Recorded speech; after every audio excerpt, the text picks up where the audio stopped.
Hello friends, welcome to all of. आज हम लोग इस वीडियो में सिंधु घाटी सभ्यता के बारे में जानेंगे। तो चलिए वीडियो को स्टार्ट करता हूँ। रेडियो कार्बन यानी कि C14 के आधार पर सिंधु घाटी सभ्यता की सर्वमान्य तिथि 2350 ईसा पूर्व से 1750 ईसा पूर्व मानी गई है। सिंधु सभ्यता जो है आद्य ऐतिहासिक काल से संबंध मानी गई है, क्योंकि इसकी अभी तक कोई भी चित्रात्मक लिपि नहीं पढ़ी जा सकी। हिलर ने हड़प्पा को सुमेरियन सभ्यता का उपनिवेश कहा है और सर जॉन मार्शल जो है सिंधु सभ्यता शब्द का प्रयोग करने वाले पहले पुरातत्वविद थे। अगला पॉइंट है सिंधु घाटी सभ्यता की खोज जो है वो राय बहादुर, दयाराम साहनी तथा राखल दास बनर्जी ने की थी। सिंधु घाटी सभ्यता को कांस्य युग यानी कि ब्रॉन्ज भी कहा जाता है। कांस्य युग में रखा गया है। हड़प्पा सभ्यता से 4 प्रजाति के अस्तित्व मिले हैं। इनमें सर्वाधिक की संख्या जो है भूमध्य सागरीय लोगों की थी। इसके अलावा प्रोटो ऑस्ट्रेलियाड, मंगोलियाड तथा अल्पाइन लोगों का भी निवेश था। यहाँ निग्रो प्रजाति के लोग नहीं रहते थे। अगला पॉइंट है सिंधु सभ्यता के सर्वाधिक पश्चिमी स्थल सुत्का गेंडोर बलूचिस्तान और पूर्व स्थल आलमगीर यानी कि जिला मेरठ उत्तर प्रदेश, उत्तरी स्थल मांडा यानी कि अखनूर जम्मू कश्मीर और दक्षिणी स्थल जो है दैमाबाद अहमदनगर महाराष्ट्र है। अगला पॉइंट है सिंधु सभ्यता एक नगरीय सभ्यता थी। सैंधव सभ्यता से प्राप्त स्थलों में केवल 6 को बड़े नगर की संज्ञा दी गई है। ये नगर है मोहनजोदड़ो, हड़प्पा, लोथल, धौलावीरा, चंद्रहुदड़ो और कालीबंगन। सिंधु घाटी सभ्यता की लिपि जो है भाव चित्रात्मक थी। यह दाईं से बाईं और बाईं से दाईं लिखी जाती थी। सिंधु घाटी के लोग ने नगरों तथा घरों के विन्यास के लिए ग्रिड पद्धति जो है अपनाई थी। अगला पॉइंट है घर के दरवाजे और खिड़की सड़क की ओर न खुलकर पीछे की ओर खुलते थे। केवल जो है लोथल जो है नगर के घर के दरवाजे मुख्य सड़क की ओर खुलते थे। यहाँ पर है काल निर्धारण यानी कि पीरियड दिया हुआ है। विद्वान एक तरफ है निर्धारित तिथि। फेयर सर्विस का जो निर्धारित तिथि था 2000 से 1500 ईसा पूर्व। मार्टिमर व्हीलर को जो है पीरियड था 2500 से 1500 ईसा पूर्व। और CZ गैट का जो पीरियड था 2300 से 1750 ईसा पूर्व।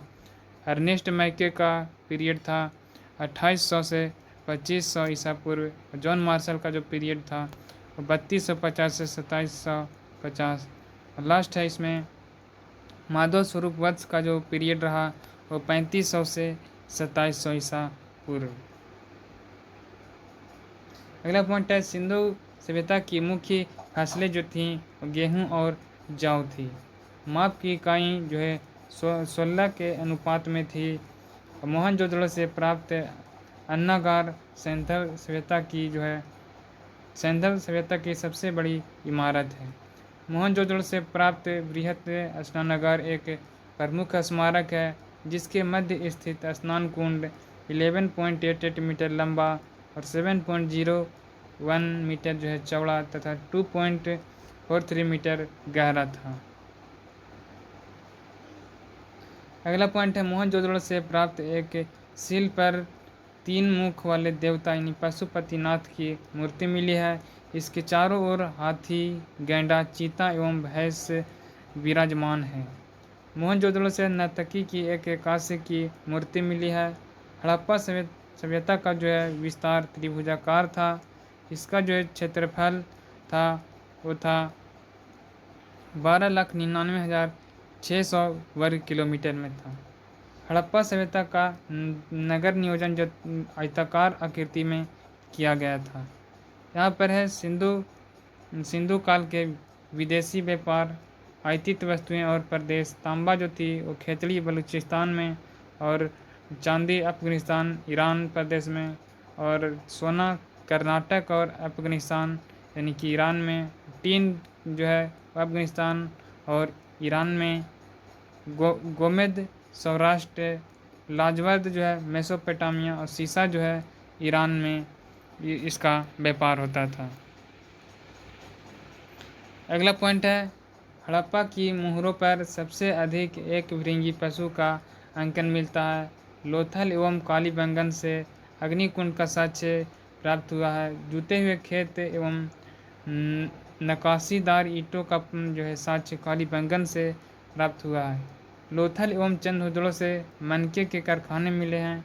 सेंधावासी मिठास के लिए शहद का प्रयोग करते थे। और रंगपुर एवं लोथल से चावल के दाने मिले हैं, जिससे धान की खेती होने का प्रमाण मिलता है। सुत्तकोटदा कालीबंगन एवं लोथल से सैंधवकालीन घोड़े के अस्थि पंजर के साक्ष्य मिले हैं। सैंधव काल के लोग यातायात के लिए 2 पहिया एवं 4 पहिया वाली बैलगाड़ी या भैंसा गाड़ी का उपयोग करते थे। अगला पॉइंट है मेसोपोटामिया के अभिलेख से वर्णित मेहुला शब्द का अभिप्राय सिंधु सभ्यता से मानी जाता है। हड़प्पा काल में लाल, उत्तर वैदिक काल में चित्रित धूसर भांड तथा मौर्य युग में उत्तरी काले पॉलिश वाले मृद भांड मिलते हैं। हड़प्पा संस्कृति का शासन संभवतः वणिक वर्ग के हाथों में था। पिगट ने हड़प्पा एवं मोहनजोदड़ो को जो विस्तृत साम्राज्य की जुड़वा राजधानी कहा है। अगला है सिंधु सभ्यता के लोग धरती को उर्वरता की देवी मानकर उसकी पूजा किया करते थे। अब वृक्ष पूजा एवं शिव पूजा के प्रचलन के साक्ष्य भी सिंधु सभ्यता से मिलते हैं। स्वास्तिक चिन्ह संभवतः हड़प्पा सभ्यता की देन है। सिंधु सभ्यता के नगरों में किसी भी मंदिर के अवशेष नहीं मिले हैं। सिंधु सभ्यता में मातृ देवी की उपासना सर्वाधिक प्रचलित थी। पशुओं में कुब्बड़ वाला सांड इस सभ्यता के लोगों के लिए विशेष पूजनीय था। स्त्री मृण मूर्तियाँ जो है यानी कि मिट्टी की जो मूर्तियाँ अधिक मिलने से ऐसा प्रतीत होता है कि सैंधव समाज जो है मात्र सत्तात्मक थी। सैंधववासी सूती एवं ऊनी वस्त्रों का प्रयोग करते थे। कालीबंगन एकमात्र हड़प्पा स्थल था जिसका निचला शहर यानी कि सामान्य लोगों के रहने हेतु भी किले से घिरा हुआ था। धौलावीरा 3 खंडों में विभाजित था। यहाँ से स्टेडियम एवं जलाशय के अवशेष मिले हैं। पर्दा प्रथा एवं वैश्यवृत्ति सैंधव सभ्यता में प्रचलित थी। शवों को जलाने एवं काटने को दोनों प्रथाएं प्रचलित थी। हड़प्पा में शवों को दफनाने जबकि मोहनजोदड़ो में जलाने की प्रथा विद्यमान थी। लोथल एवं कालीबंगन में युग में समाधियाँ मिली हैं। आग में पकी हुई मिट्टी को जो है टेराकोटा कहा जाता है। हड़प्पा संस्कृति के सर्वाधिक स्थल गुजरात मिले हैं। लोथल जो है सिंधु घाटी का बंदरगाह था। ये जो पॉइंट है यहाँ से जो है बहुत इम्पोर्टेंट प्रश्न पूछा जाता है कि इनमें से कौन एक सिंधु घाटी का बंदरगाह है। तो लोथल जो है सिंधु घाटी का एक बंदरगाह है। मोहनजोदड़ो का अर्थ होता है मृदों का टीला। सिंधु सभ्यता की लिपि में 64 मूल चिन्ह तथा 250 से 400 तक अक्षर हैं। सिंधु सभ्यता की लेखन शैली को वैज्ञानिक भाषा में बौस्टापेंडम यानी कि बेस्टोफोडन शैली यानी कि लिपि कहते हैं। लिपि में सर्वाधिक प्रचलित पशु चिन्ह मछली का था। सैंधव सभ्यता के विनाश का संभवतः सबसे प्रभावी कारण जो था वो बाढ़ था।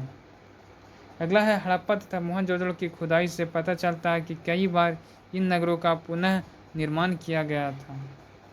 अगला पॉइंट है R.L. अस्टीन एवं A.N. घोष आदि विद्वानों का मत है कि जो है कि सैंधव सभ्यता का विनाश जलवायु परिवर्तन के कारण हुआ।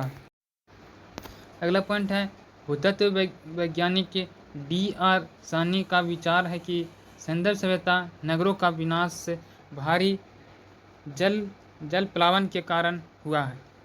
कुछ विद्वान आर्थिक दुर्व्यवस्था को सिंधु सभ्यता के पतन का कारण मानते हैं। एम दिमित्रेई नामक रूसी वैज्ञानिक के अनुसार सिंधु सभ्यता का विनाश पर्यावरण में अचानक परिवर्तन के कारण हुआ है। स्पष्ट है कि सभ्यता का पतन अचानक न होकर एक दीर्घकालिक प्रक्रिया का परिणाम था। सभ्यता के पतन का कारण एक तरफ है कारण, दूसरा है मत का प्रतिपादक।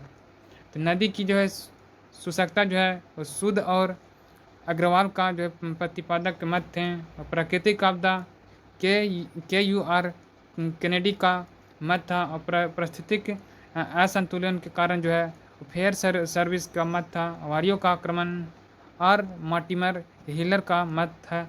और ब्राह आक्रमण जो है वो गार्डन चार्ल्स और स्टुअर्ट पिगट का जो है मत था।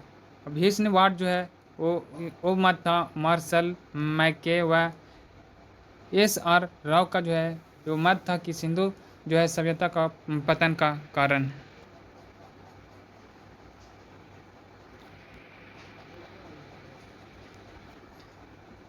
सिंधु सभ्यता के प्रमुख स्थल, ये जो चार्ट है वो बहुत इम्पोर्टेंट है। इसमें जो है पहला दिया हुआ है वर्ष, उत्खननकर्ता, प्रमुख स्थल, नदी और तिथि।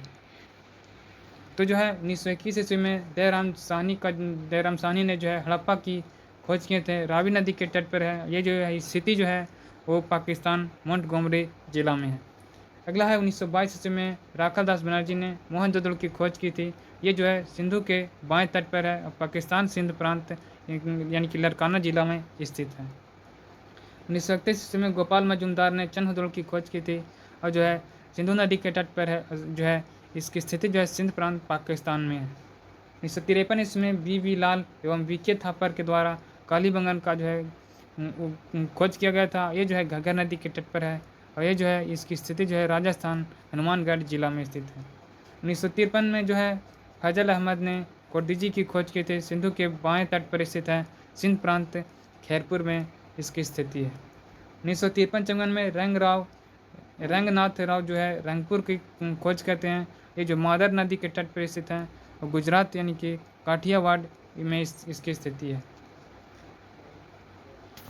अगला है 1953 से 1956 के बीच जो है यज्ञदत्त शर्मा ने रोपड़ की खोज करते हैं। सतलज नदी के तट पर है। ये वर्तमान में पंजाब में स्थित है। 1955 से जो है 63 तक जो है रंगनाथ राव लोथल की खोज करते हैं। भगवा नदी के तट पर स्थित है। गुजरात यानी कि अहमदाबाद में इसकी स्थिति है। 1958 ईस्वी में यज्ञदत्त शर्मा आलमगीरपुर इंडिया नदी के तट पर स्थित है। ये वर्तमान में उत्तर प्रदेश में स्थित है। 1927 ईस्वी में R.L. स्टाइन के द्वारा सुत्ता गेंडोर का जो है खोज किया गया था दास नदी के तट पर और पाकिस्तान के जो है मकरान में यानी कि समुद्री तट के किनारे स्थित है।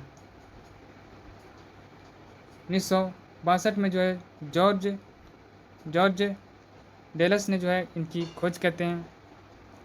अगला है 1974 में रविंद्र सिंह बिष्ट के द्वारा बनवाली की खोज किया जाता है। ये जो है रंगोई नदी के तट पर है। वर्तमान में हरियाणा हिसार में स्थित है। 1990 से 91 में रविंद्र सिंह बिष्ट के द्वारा धौलावीरा की खोज किया जाता है और ये जो है मनहर यानी कि वह मनहर या मानसर गुजरात कच्छ में ये वर्तमान में स्थित है। 1963 से 79 के बीच जो है जॉर्ज डेल्स ने बालाकोट की खोज करते हैं। बिंदार नदी के तट पर है। यह अरब सागर में इसकी वर्तमान स्थिति है। अगला है 1975 से 1976 के बीच जो JP जोशी के द्वारा मांडा की खोज करते हैं। मांडा जो है चिनाब नदी के तट पर स्थित है। ये वर्तमान में जो जम्मू जो है अखनूर में स्थित है। तो मैंने इस वीडियो में सिंधु सभ्यता कंप्लीट किया हूँ। मिलते हैं अगले वीडियो के साथ। जय हिंद।